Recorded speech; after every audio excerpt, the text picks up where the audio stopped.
episode of Virtual Coffee. My name is Alexa Collier, and on this podcast, I chat with small business owners. We discuss their journeys, perspectives, pieces of advice, and I'll also have solo episodes where I share what's been on my mind and accelerators, frameworks, things to benefit you, the person listening. Now, with me today on this episode is Emma, the founder and owner of Just For Hue. Emma has always had a love for art and knew since she was a child that she wanted to own a business. Because of these passions and the support of her husband and dogs, Emma started Just For Hue. She sells handmade art pieces such as stickers, portraits, keychains, and more, and can ship her products across the United States. It was a pleasure speaking with her, and I know you'll enjoy this episode. Before we get into it, as always, would appreciate if you could rate and review Virtual Coffee on the Apple Podcast app. It takes about 10 seconds to do so. If you go to the podcast app on your Apple device, go to the Virtual Coffee Show, scroll all the way down, you can leave a rating and a review if you want. It really helps us out, helps others find our podcast who could benefit from it. You can also follow us on social media, Instagram, Facebook, TikTok, etc. It's all at Virtual Coffee Podcast. Thank you so much for listening. Thank you for your support, and I hope you have a wonderful Thanksgiving this week if you're celebrating. If not, I hope you have a wonderful rest of your week and an even greater Thursday. But again, thank you so much for listening and enjoy this episode with Emma.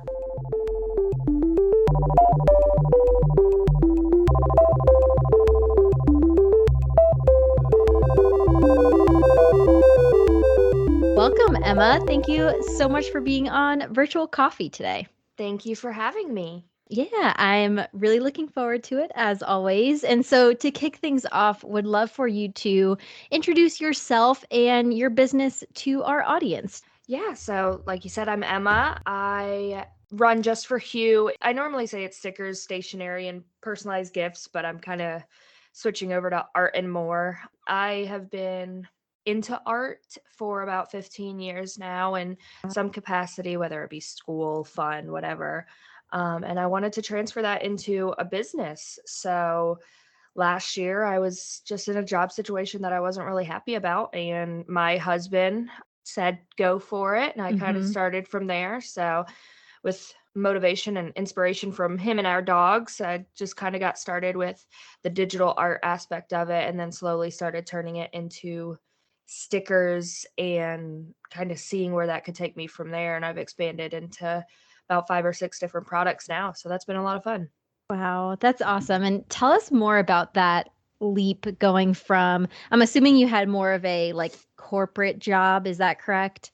Yeah, I was a technical recruiter. So Okay. I worked on like military jobs. So I recruited people to work in Fort Bragg, but like on the technical side of things. So like data analysts, project managers, and stuff like that. And I just didn't enjoy it. I Yeah. didn't really understand it. I'm not a very technical savvy person. So I knew I always wanted to eventually own my own business. I mean, even since I was a kid, was like, Okay. I'm going to own my own business. I went to school for business administration, something really broad, so I could learn a little bit about every aspect of business.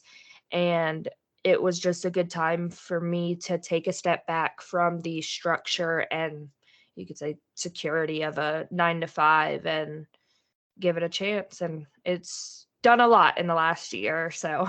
Yeah, no, definitely.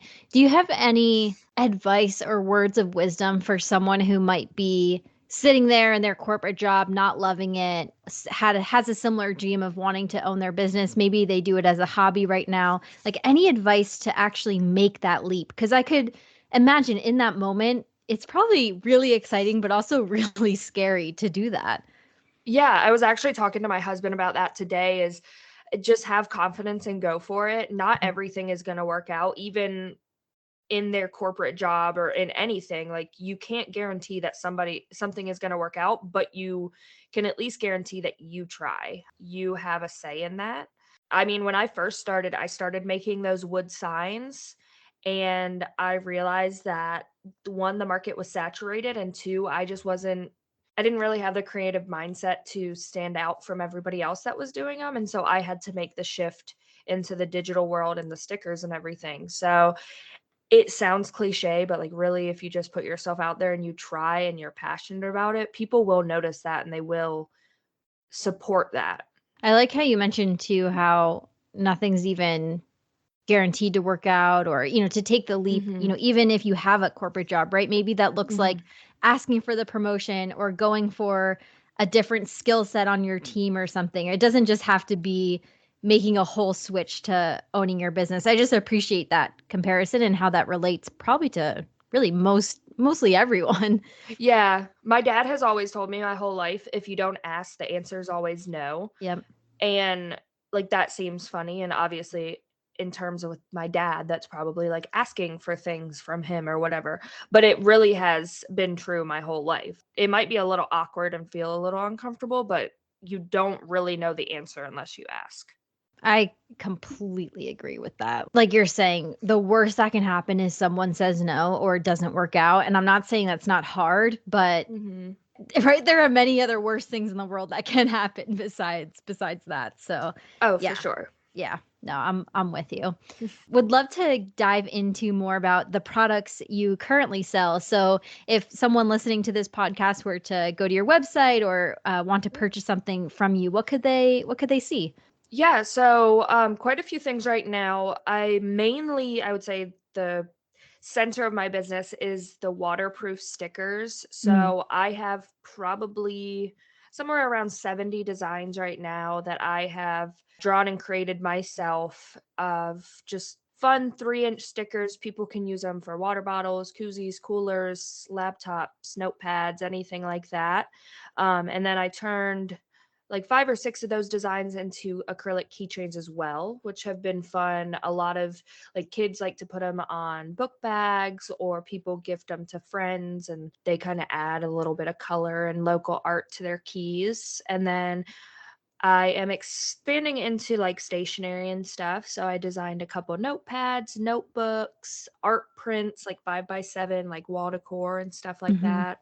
For Christmas, I did design some, like, Starbucks cold cups and hot cups, like the Ooh, reusable ones that you can bring yeah. in. That was so fun, and it was a nice surprise to find out that the hot cups actually changed colors. I Oh, didn't realize wow. that, and my friend was like, "Hey, did you know this happened?" I was like, "No, but that's so cool." That's funny. What a nice surprise. Right? I was like, I don't think anybody's gonna be upset about that. It looked really cool. And then my, like, best seller, I guess, is my digital portraits. So, taking a picture, drawing it, like, digital abstracty a little bit. I don't add the facial features. I don't do any, like, blending or shading. It's all very color block, and then those come in stickers and then for the holidays on an ornament as well. Ah, nice. So those are a lot of fun, and it's really cool to see what people use them for. I've had somebody use it as a wedding guest book. I had somebody reach out saying that she wanted to make, like, custom cards to use year round. So, like, I'm gonna draw the portrait and then she's gonna, like, get it printed on, like, a "We wish you a happy birthday." And I thought that was really cool. So I enjoy doing that too, especially, like, the dog ones because I get to see Yeah. everybody's dogs. Yeah. No, that's awesome. Sounds like a lot of good stocking stuffer gifts too, or gifts Mhm. for friends. I love that. I like the customization aspect of some of those products too. And one just logistical question, where are you able to ship your products? Anywhere in the US. Okay, So perfect. shipping on my Etsy is included. So when you check out, it doesn't add shipping for each individual thing because obviously stickers are light. So if you buy 10 stickers, it's just a one shipping price. That makes sense. Okay, awesome. Perfect. Congrats on being able to ship all across the United States. I feel Yeah. like that's kind of, I don't know, it's not, is that super easy to figure out or was that a little bit challenging? So originally I was offering free shipping, and then more recently I was running into the issue where if people ordered, like, really more than 3 stickers, they were no longer machinable within Hmm. the USPS, so, like, I was shipping them as cards, like, thank you cards. So I had to start charging for shipping and sending them as actual packages, so that was difficult because Yep. the shipping that Etsy provided on letters wasn't actual tracking information, but now with Ah. packages it is. But I was able to figure out a pretty cost-effective way because I want it to be easy for everybody. Like, Mhm. I know everybody sees free shipping and that's just an instant like, ooh, Yep. fun. So I wanted to keep it cost effective, and I sell my mainly on Etsy. That's my Mhm. online shop, and there's so many forums out there of people asking questions and answering questions and stuff. So it just takes a lot of research and figuring out. That's fair, right? It's really taking it one step at a time, and to your Mhm. point, so many people have done this already, right? Like, figured out shipping, figured out these things, so it's Yeah. learning from other people too. Absolutely. Any other challenges you've experienced this past year or so after launching your business? Like, did anything surprise you that you didn't think you'd have to figure out, or something that was easier than you thought or harder than you thought? Obviously the confidence needed, because like you have to Mm, put yourself out there. A lot of people say like, "Oh, don't cold market and stuff." But when you're starting out, nobody knows about you. Like, right. I have like a personal Instagram and my art Instagram. Like, I keep it separate and I do share between the two of them, but a little bit of it is like marketing myself and having the confidence in the fact that my stuff is good and people will like it and people will want to buy it, but I'm going to have to go to them initially. I'm going to have to show my face on TikTok and embarrass myself a little bit in the sense of like doing the trends, like, Yep. and stuff like that. So the social media aspect, going from like personal fun, like, here's my cute dog, I got engaged, like things like that, to like, hey, I made this product, this is why you need it, was a big challenge. January will be a full year of doing the Okay. stickers and everything full time. And after almost a year, I'm finally on a more consistent growth path with Instagram. But there in the beginning, I mean, it was brutal. It was Mhm. very brutal. And looking back at my original posts and what I post now, like, still growing, still a lot to work to do. I would say one thing is for people to kind of learn a little bit more about like the social media algorithms. And I know Yeah. it's not foolproof, but social media can really help if you let it. Mhm. Yeah, no, that's an answer that I feel like we haven't heard often on this Mhm. podcast, is that confidence you need. I think that's something people often don't discuss, because Mhm. maybe once you kind of figure it out, it just becomes part of your business and maybe your business personality or your business social media. But at first, that if you're not used to doing things like that, it is very different, to your point, from your Yeah. personal social medias. Well, and I think a lot of times too, like when you're in a professional setting, like a 9 to 5, corporate 9 to 5, you can hide behind the fact that like you Yeah. are not your job, so you're Right. just doing a job. Whereas when you own your own business, or like with your podcast, like you Mhm. are this, like Yeah. you are your business. And my he'll help me at markets and stuff, and he'll be like, you have to start asking people their name. You have to start saying your name, like Mm. make it more personable. And I'm like, I always forget that like I'm representing my own business. I'm not representing Right. some company that doesn't even know my name. It's more than that. And it changes a lot when you start to actually get to know your customers and start allowing them to know the face behind the operations. I mean, it really changes everything. I really like that point and that comparison between, having working for someone else versus running your own business. Yeah, that Mhm. is very different. When you have your own business, you are very much your brand, which is also true when you're working for someone else, but more so the company comes first, right? Like, realistically, Yeah. the company's going to come first, your project's going to come first, then your personal brand. Yeah, absolutely. And with another company, you can turn it off at the end of the day. Right. With Yeah. this one, I mean, I barely even touch my personal Instagram anymore. It's all business all the time. Like, Mhm. I've really, and so you can't really turn it off because Yeah. it's all the time. I found that too, even with so I still have a full-time job. I really just do the podcast as a hobby, but Mhm. with the having the podcast, Instagram and social medias, I barely ever post on my personal, because I'm like, I might as well post this on my Yeah. podcast Instagram and have that as content. So Mhm. yeah, I'm with you there. Yeah. On that similar topic, how has balancing it all been, coming from, that job where you can kind of close your laptop and log off for the day versus now where really you could be on 24/7 if you wanted to? How's that balance been, trying to find that?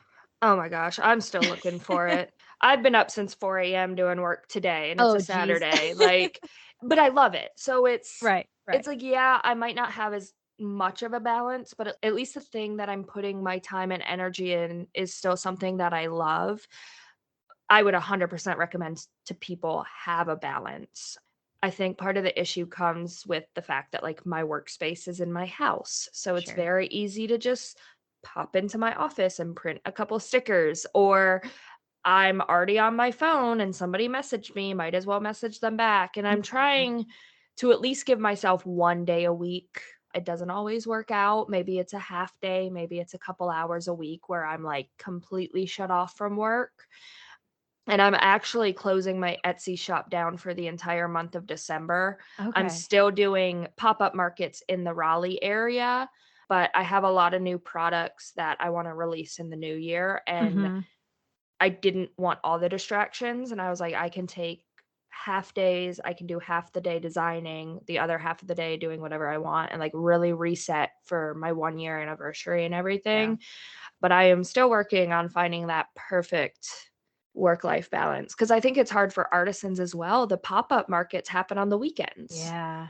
and Yeah. then you have to fulfill orders on the weekdays, and there's this stigma of, like, if you're doing this full time, you should be doing it full time Right. and stuff like that, so Yeah. How do those pop-up markets work? I really know nothing Mhm. about them from the vendor side. How do you determine how much stuff to have ready? Does that take the full week to prep that product? Like, what's the steps there? So, in the beginning, yeah, I mean, it was very you didn't really know what was gonna sell well. Sure. I just started doing pop-ups in, like, the end of April, and then Okay. I went full force, I mean, 12 a month since then, like, all the time. Wow, that's a Yeah. lot.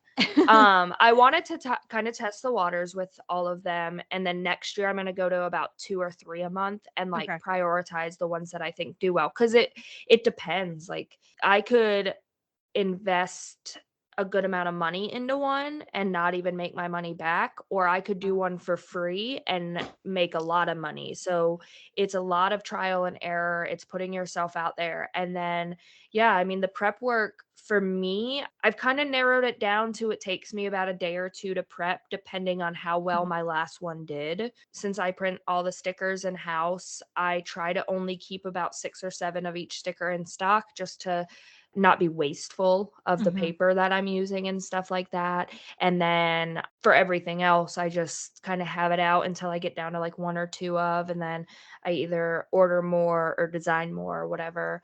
And the biggest thing is like it's an all day event. So tomorrow I have a market from 12 to 5. However, I have to get there at 11 to set up, and I need to leave my house Right. at about 10:15, 10:30. And then at 5, I have to tear down. I probably won't get back on the road until 5:25, and then I won't get home until a little bit after 6. Mhm. So it's Yeah. like the outsiders here like, "Oh, the market's 12 to 5." It's like, "Yeah, but I'm working, and I'll probably do some work before I leave just to make sure everything's set to go." So, like, I'll be working 8 to 6 Mhm. nonstop, no lunch Right. break. So, Wow. Yeah. yeah. And I love it because I get to put a face to a lot of my customers. Mhm.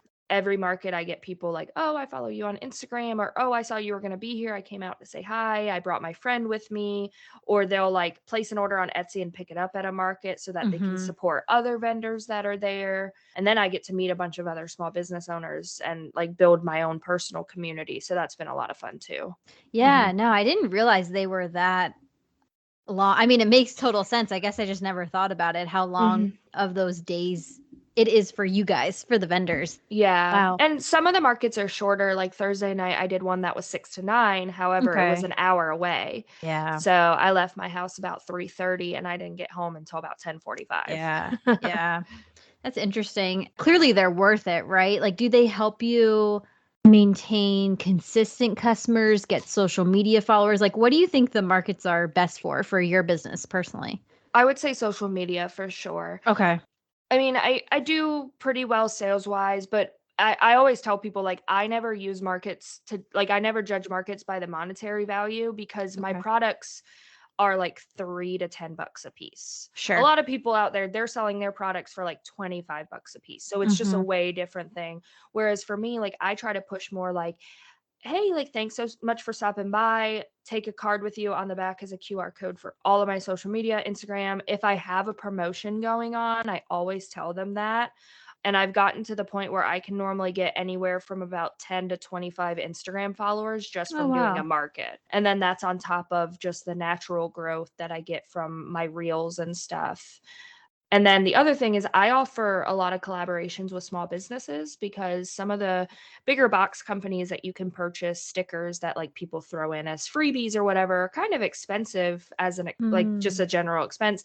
So I offer it at a discounted rate to be able to collab with local and small businesses. And so I kind of get that double side of things where yeah, I have the people coming to the market to shop, but then I have the people that are set up that I can give my information out to make additional sales, but also just the additional connections of like, hey, if you have any questions, reach out to me. If I have any questions, can I reach out to you? Like just mhm, learning off of each other. So it's really cool. And I get design ideas, like people give me right. random quotes here and there and stuff. So That is a brilliant idea, though, to partner with other small businesses and have them, like, distribute your stickers, like you're saying, as mhm. freebies in theirs or what have you. I love that idea. I feel like that I in and of itself could be its own business. Like, that's awesome. And honestly, like, it probably could be, Mhm. giving away ideal business idea right here.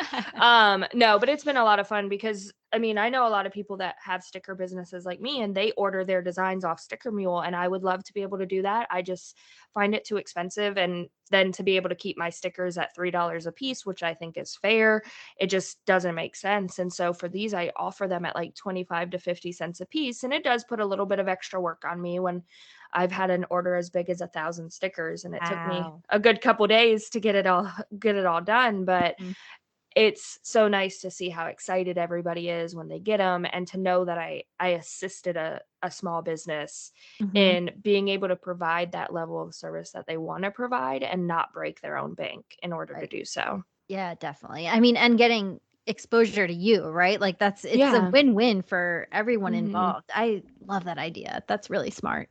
Yeah, it was like a kind of a trial thing, like, I had people asking like, "Oh, can I like, I wanna include some of these in my packages," like, Mhm. especially a couple of my, like, closer small business friends, and I was like, "Oh, that's smart, but, like, $3 a piece, you can't do that, like, let me figure something out." So I do offer wholesale as well, which is a whole different pricing chart, but just as like a, "Hey, like, keep doing great work," I have that Mhm. kinda offer, and people seem to really like it, and I've been able to collab with so many amazing businesses. No, that's great.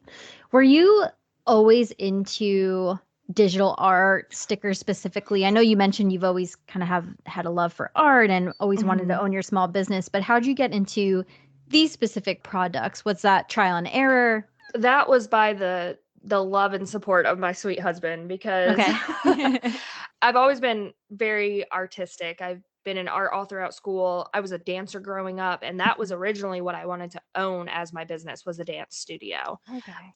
As I got older, I realized my body was not gonna keep up with the dance lifestyle, not good there, and so, yeah, I loved painting was the biggest art style that I was obsessed with all throughout school, into my adult life. We have so many paintings around my house. My dad has paintings of mine in his house, my mom has them in her house, like, they're everywhere, but like I said, like, that market is so saturated, and Mhm. to make my ideas in a painted form, one is more expensive for me and for buyers, Mhm. and I don't know, I sometimes like my ideas on a bigger scale just don't translate well, Sure. and I was playing around on my old iPad, like, I mean, a year and a half ago, just like middle, like April of the pandemic, like just playing around trying to draw my dog, and it was bad. It was not, oh, it was bad. One, my iPad was way outdated. I had an Mhm. off-brand stylus that like connected half the time. I was trying to use my finger. I didn't understand Procreate. Mhm. So that's why I went back to the painting. I was doing the signs and they were doing okay, but it just wasn't fun for me, I guess. And so for Christmas last year, my husband got me the iPad pencil combo and was Yep. like, "If this is what you wanna do, go for it." And I mean, it took like practicing for like 6 months on the old iPad and then a month on the new iPad, and like really just spending all my time drawing as much as I could, watching videos, TikToks, everything to really understand the software. And now I couldn't imagine doing anything Nice. non-digitally because it's just so fun to me. By no means am I at your level in Procreate and stuff, but very similar thing because I like to draw my posts for the podcast. Yeah. And yeah, I had an outdated iPad, bought the the third party stylus. I just Ugh. remember also trying to use my fingers. It just brings back memories. And then yeah, last Christmas, got the iPad and Apple Pencil as kind of the gift from my husband too. So that's so Mhm. funny. Very similar journey there. Yeah, I mean, my husband is a YouTuber. He does his own thing. Like that's Oh, his cool. full-time job. So he Oh, wow. understands the need to have somebody on your team saying like you can do it, just go for it. And Yeah. so he can't hold a Christmas surprise for anything. So he gave it to me like before Thanksgiving last Yeah. year because Yeah. he thought of it and he was like, "Oh my gosh, it's gonna be the best gift ever." Mhm. So and that's been really fun too. And in return, I've been able to like do drawings and stuff for him too and like help with Mhm. his channel and his marketing and stuff, but he really pushes me and he's kind of a second set of eyes on all my designs, on all my portraits, ideas and things like that. Mhm. That's awesome. So he's a YouTuber full time and you do Yeah. your small business full time. That's really cool. How unique. You don't hear I that every day. I always joke that we're like living the millennial dream, which I don't even know Right? if we're millennials. We're 25 to 26. So we're Uh-huh. in that weird like phase. But I always say, like, oh, we're living the millennial dreams. And our dogs love it. We're both home Yeah. all the time. I mean, Wow. they don't know what it's like to not have us home now. And Yeah. so, but it's been really nice and it's been cool to help each other build too, Mhm. because we're both in that like business owner mindset and we can Right. bounce that off of each other. Good for you guys. That is really fun. When did he start doing that full time? I believe he went full-time April of 2018, so about Okay. 6 months before we met, yeah. Gotcha. Nice. Mhm. Wow. Very, very cool. Mhm. Congrats on living out your dreams. That's so fun. Yeah, and it's nice too that he doesn't have that 9 to 5 because I get that additional support when I have markets Mhm. and stuff. And he doesn't go to all of them with me because that's just a full-time commitment in itself, but Sure. just if I do need that help, it's like he doesn't have a boss, and I think that's another thing too to for people that wanna start a small business is make sure you have not necessarily the physical help, but the emotional and mental support because you're going to need it. You're going to need somebody Mhm. to vent to, somebody to bounce ideas off of occasionally. So make sure you find those people that are willing to be in your corner. For sure. Yeah, that's a huge theme we hear here on this podcast is finding your support system, that community, whether it's family, friends, or Mm, even just other business owners on Instagram, right? Just kind of finding those people. for sure. Thinking about the future, where are you hoping to take Just for Hue? Is, any future milestones you want to share or any, yeah, future ideas you have?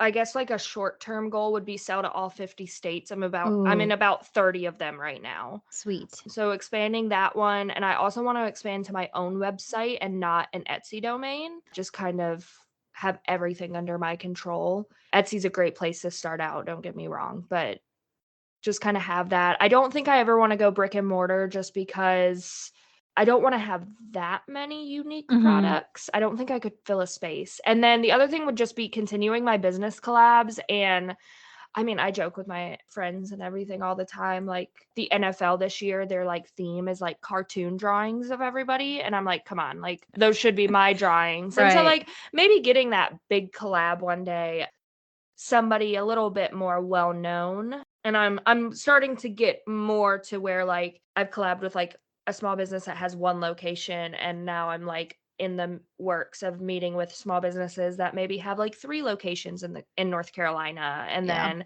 like so I'm working my way up there, but definitely collaborating with a Yeah. I don't know who.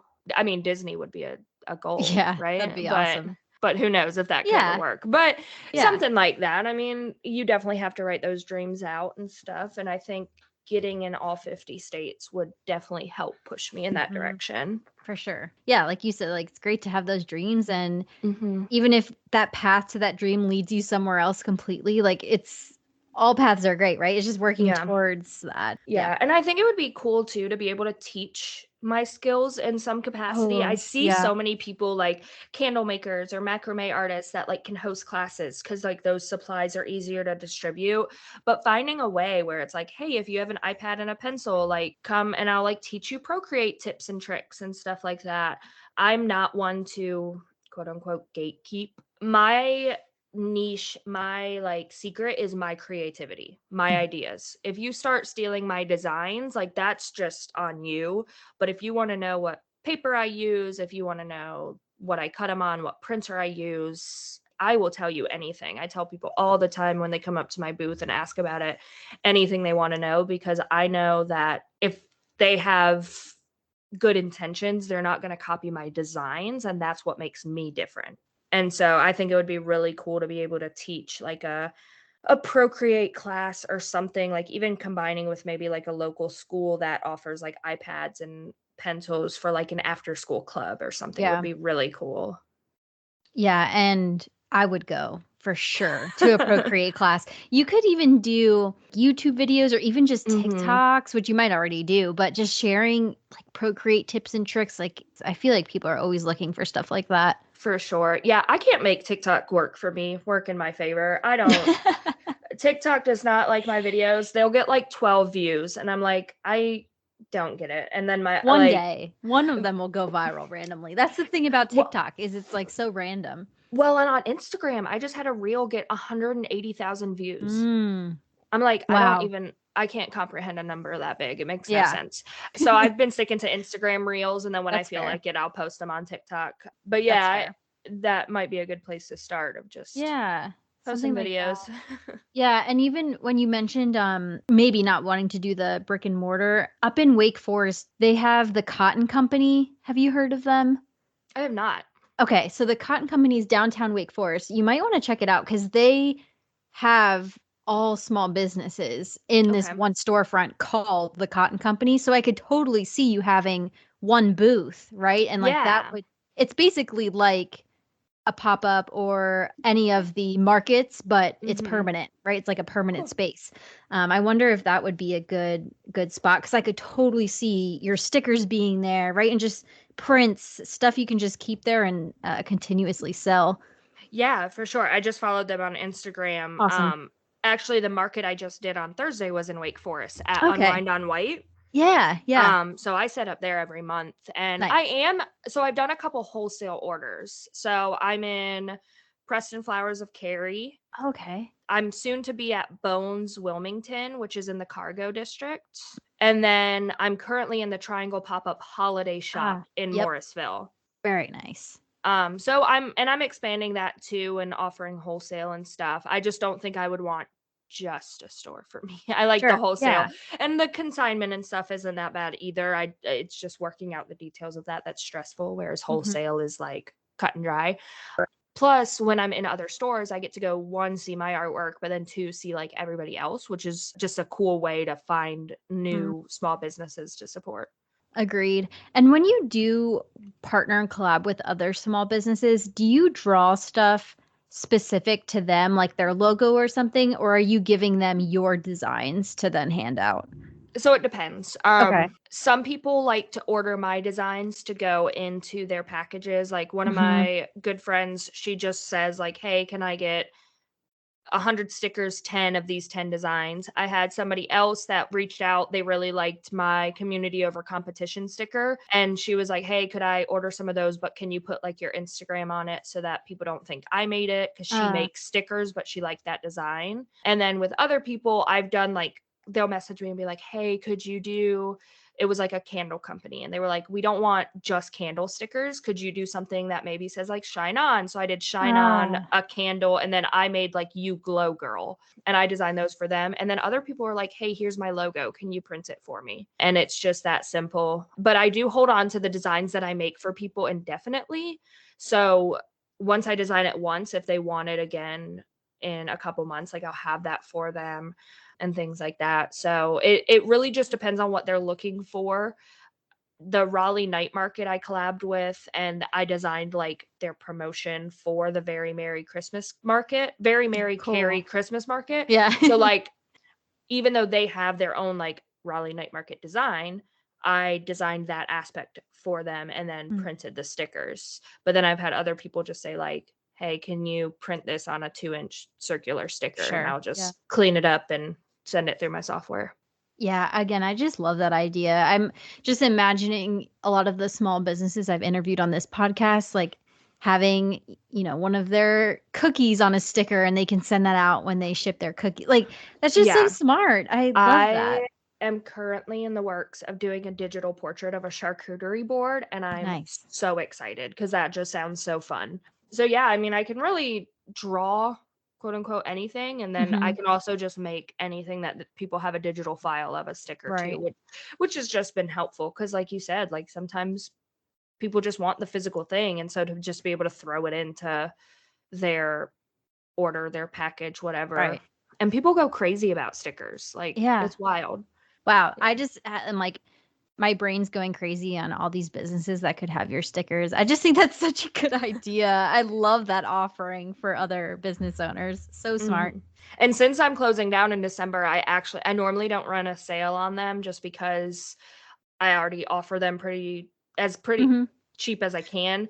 I hate the word cheap, but I can't think of another word. And so, like, if somebody buys 50 or more 3-inch stickers, which 50 3-inch stickers is 25 bucks, they Hmm. get 25 2-inch stickers for free. So, Cool. like, you end up with 75 stickers Yeah. total. Some of them are 3-inch, some of them are 2-inch, but that's a great way, like, especially with the influx that I assume these businesses are getting right before the holidays, to Hmm. just be like, here you go.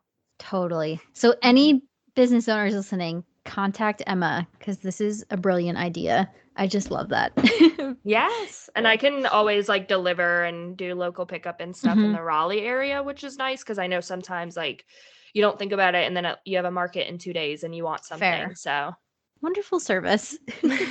Awesome. Well, Emma, the last question I end all my episodes with is in this moment, what is your proudest accomplishment? It can be related to Just for Hue or could be on a completely different topic. Just kind of that first thing that comes to mind of Mhm. your proudest accomplishment.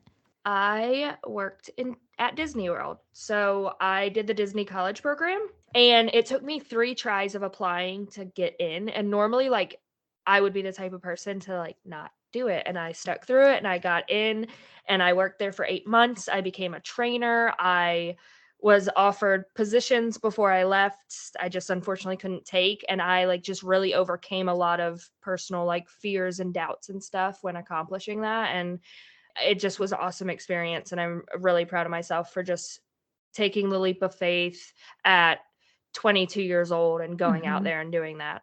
Well, congratulations on that success. And of course, everything you've accomplished this past year. And really looking forward to continuing to follow your journey with Just for Hue and any other adventures you go on.